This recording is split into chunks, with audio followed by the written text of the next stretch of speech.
Today we're covering how females should balance their hormones. I'm going to go over the specific hormones and 5 different ways that you can do this through the right nutritional protocols. This is going to be important whether you're looking to lose fat, build muscle, perform better, and start getting the body you want before 2026. Now, before we get going, go ahead and click the subscribe button below so you can get notified when we put out free content like this and you can start crushing your goals. Now, let's go ahead and get started. The first thing is centered around prioritizing protein for each meal. Now, we know why protein is important, but from a hormone perspective, protein helps regulate blood sugar. And when our blood sugar is regulated, we can be in a safe place with 2 hunger hormones, leptin and ghrelin. And these hormones are especially important for females to make sure that we don't have these waves of crashes and binging. And so in order to make sure you get the right protein quantity, you need to be hitting close to your body weight as possible. The formula I like to use is take your body weight multiplied by 0.8, and that gives you your protein range on a daily basis. Next is going to be eating enough carbs, and this is specifically around your training. Now, the reason that carbs are so important is because they support a hormone called cortisol. Now, this can happen to a lot of females when they have high cortisol. Your face feels puffy, you feel inflamed, and it's because cortisol is our stress hormone. This being a stress hormone can drastically impact energy levels throughout the day and your ability to get lean and look strong. So to regulate cortisol and to eat the right amount of carbs, step 1, make sure you're eating carbs around training, and step 2 is figuring out the right formula. My WOD nutrition formula for carbohydrates is to eat somewhere around 1.5 times your body weight in grams. This is for people doing 4 to 5 metcons or workouts every single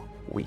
Number 3 is not fearing fats. Healthy fats are very important because they regulate hormones probably the most of all of the macronutrients. Fats typically have to do with estrogen and progesterone, and this helps calm down inflammation. Now, your hormones, they thrive on things like rice, avocado, nuts, and seeds. And so getting in plenty of this is going to make sure that you're regulating your right female sex hormones like progesterone and estrogen, and also make sure that you're regulating in a way which gives your body a reason to actually change. Number 4 is micronutrients. Now, micronutrients are extremely important, but you have to get them from the right fruits. Now, when I say micronutrients, I mean magnesium, zinc, vitamin B12, iron. All of these are critical for hormone balance, especially when it comes to the female menstrual cycle, which not only impacts fat loss and building muscle, but also impacts your overall health. And so you need to be eating things like dark chocolate, veggies, things with lots of color that have plenty of micronutrients, as well as fiber, which helps digestion and improves your overall hormonal balanced-based system. Now, before we get to the final and number 5, if you're someone that's struggling with hormone balance, maybe you're a woman in menopause and your body's going through changes that are just unrecognizable, and you know your nutrition is coming up short. You're tired of figuring out exactly what to do and having a plan that you feel is not going to work or is not predictable. You can click the link below in the description, and what we do is we just do all of your homework for you. We build out your plan and we just help you execute it with the right accountability. That sounds like you can click the link and you can learn more. Number 5, managing blood sugar with balanced meals. Now, we've talked about the protein, the carbohydrates, the fats, and the micronutrients, but what about actually balancing throughout the day? What should I have at each meal, at each time? What makes the most sense for my body? Now, the reason that we want to do this is because a balanced meal where we have protein on our plate, carbs on our plate, vegetables, and also fats allows for us to not skip meals. Skipping meals is really bad, and this is why I hate intermittent fasting, because